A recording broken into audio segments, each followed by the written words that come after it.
Hello students, good morning. आज हम लोग फिजिक्स के लिए इस वीडियो में हैं और फिजिक्स में आज हम लोग सर्कुलर मोशन में आगे का अध्ययन करेंगे। पिछली वीडियो में आपको बताया गया था कि जब कोई वस्तु इस प्रकार से गति कर रही हो कि उस वस्तु के एक नियत बिंदु से उसकी दूरी सदैव समान रहे, बराबर रहे, तो वस्तु के इस प्रकार के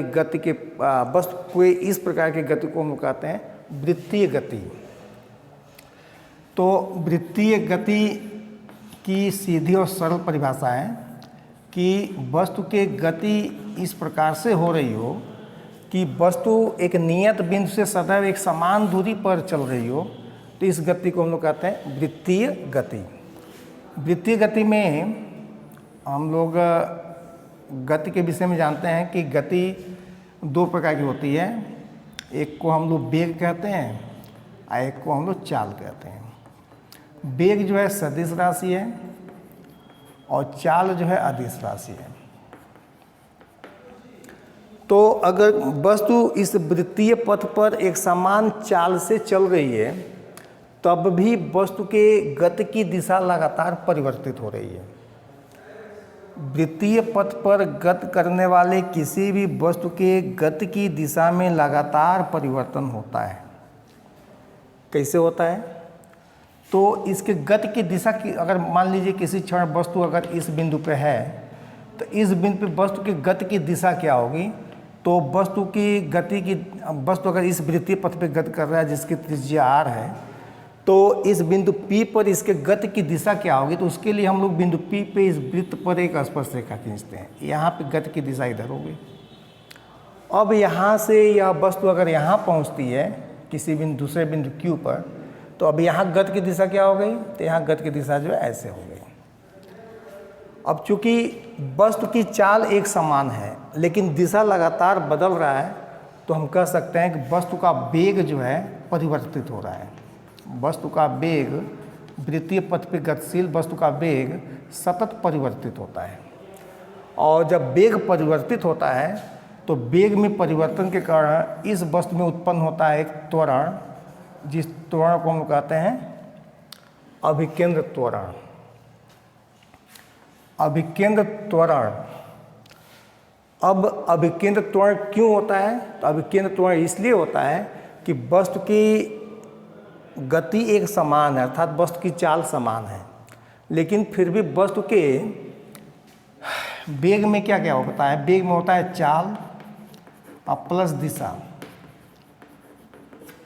तो किसी वस्तु के गति की अवस्था में चाल में परिवर्तन हो जाए या दिशा में परिवर्तन हो जाए या दिशा और चाल दोनों में परिवर्तन हो जाए, तो वस्तु का वेग बदलता है। अगर चाल अपरिवर्तित हो, दिशा परिवर्तित हो रहा हो, तो चाल समान होता है, अब वस्तु का केवल वेग परिवर्तित होता है।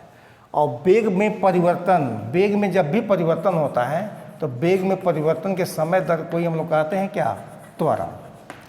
तो उस वस्तु में एक त्वरण होता है। त्वरण किस प्रकार से होता है, उसका नाम क्यों अभिकेंद्र त्वरण होता है, उसकी बात अभी हम लोग आगे कर रहे हैं।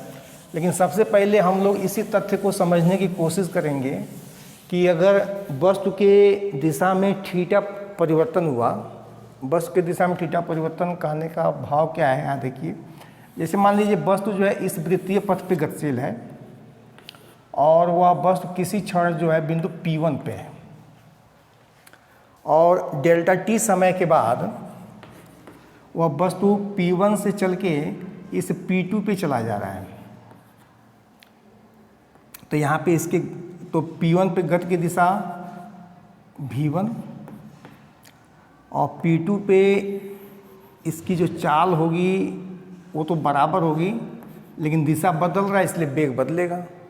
तो कंडीशन ये है कि एक समान गति से गतिशील कोई वस्तु या एक समान चाल से गतिशील कोई वस्तु जब वृत्तीय पथ पे गति करता है, तो उसके गति की दिशा में लगातार परिवर्तन होने के कारण उस वस्तु में त्वरण उत्पन्न होता है। तो इसमें हम लोग इसी एक्सीलरेशन या त्वरण के मान की गणना करने के लिए इस आर्टिकल को हम लोग समझने की कोशिश कर रहे हैं।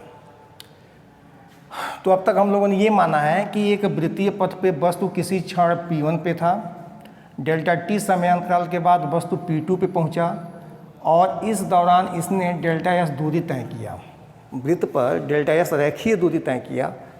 तो यहाँ पे इन राशियों के बीच में संबंध कैसे बनाया जा सकता है, और इस दौरान इसका कोई विस्थापन जो है थीटा मान लिया जाए।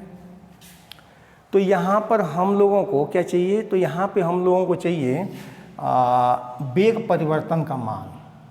तो वेग परिवर्तन का मान जानने के लिए इस V1 और इस V2 की सहायता से हम लोग बनाएंगे एक समरूप एक सदिश त्रिभुज। कैसे बनाएंगे, तो V1 के परिमाण के बराबर एक सदिश लेंगे, ये हो गया V1, ये मान लीजिए Q है, और QA जो है सदिश V1 को रिप्रेजेंट कर रहा है। और V2 बनाएंगे हम लोग यहाँ से, ये हो गया सदिश V2, QB, Q यहाँ पे है, यहाँ B मान लें, QB जो सदिश B को प्रदर्शित कर रहा है। तो V1 प्लस V2 निकालना होता तो दूसरा कुछ करते, लेकिन यहाँ हम लोगों को डिफरेंस चाहिए, V2 डिफरेंस V1। तो डिफरेंस के लिए यहाँ से हम इसको जोड़ देंगे, तो यही जो AB होगा ये डेल्टा V को रिप्रेजेंट करेगा, डेल्टा V को प्रदर्शित करेगा। इसका जो लंबाई होगा वह इस वेग में परिवर्तन को प्रदर्शित करेगा। तो ये हो गया। और यहाँ से बहुत सिंपली कहा जा सकता है कि OP1 और OP2 आपस में बराबर भुजाएं, क्योंकि वृत्तीय पथ की भुजाएं त्रिज्याएं इसलिए बराबर होंगे।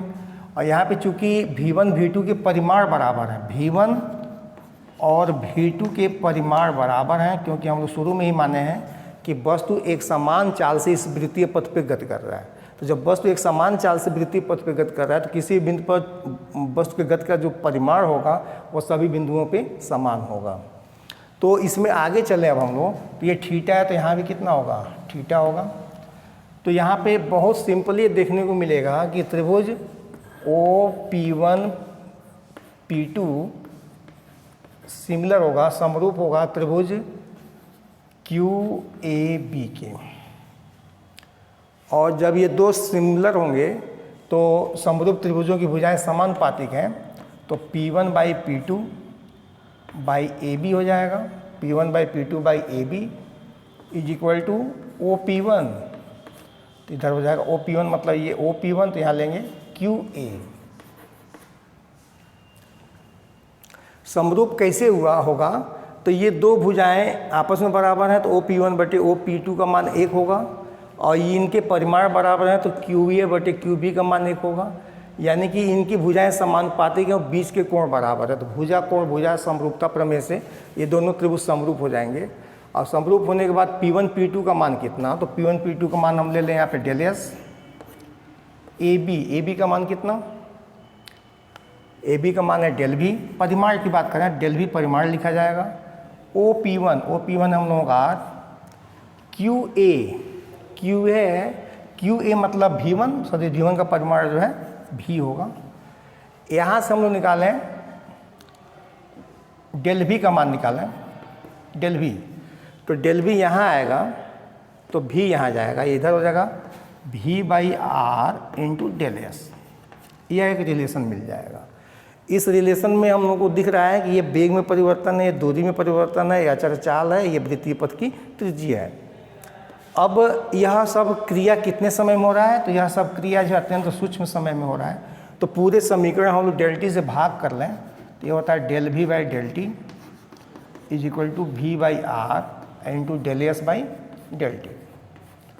अब इसके बाद से दोनों पक्षों की लिमिट ले लें, तो लिमिट लेंगे तो हो जाएगा limit delta t tends to 0 और del V by del t, और इधर V/R जो लिमिट के बाहर निकल जाएगा, क्योंकि इस वृत्तीय पथ में हम लोग V और R को नियत मान के चल रहे हैं। तो बचेगा जिस पर लिमिट लगना चाहिए वो है डेल्टा टी टेंड्स टू 0 और del s by del t. अब ये जो del V by del t at t tends to 0 को हम लोग कहते हैं इंस्टेंटेनियस एक्सेलरेशन, वेग परिवर्तन का समय दर। वेग परिवर्तन का समय दर कहलाता है, ये कहलाता है त्वरण। ये हो जाएगा त्वरण, del V by del t जो है त्वरण हो जाता है। और यहाँ से V/R तो अपने जगह पे है, और यहाँ दूरी परिवर्तन का समय दर, डेल एस यहाँ पे दूरी है P1 P2 के बीच, और ये दूरी कितने समय में परिवर्तित हुआ है, डेल्टा टी समय में। तो दूरी परिवर्तन का समय दर जो है वस्तु का वेग होता है, चाल होता है। तो यहाँ से हम लोग इस करें तो A = v²/r। तो इस पिंड पे त्वरण कितना लग रहा है, तो त्वरण लग रहा है v²/r। इसकी दिशा क्या होती है, तो वृत्तीय पथ करने वाले किसी वस्तु के ऊपर जो त्वरण लगता है उस त्वरण की दिशा जो सदैव उसके केंद्र की ओर होती है, इसलिए इस त्वरण को हम लोग कहते हैं अभिकेंद्र त्वरण। अभिकेंद्र त्वरण इसलिए कहते हैं कि वृत्तीय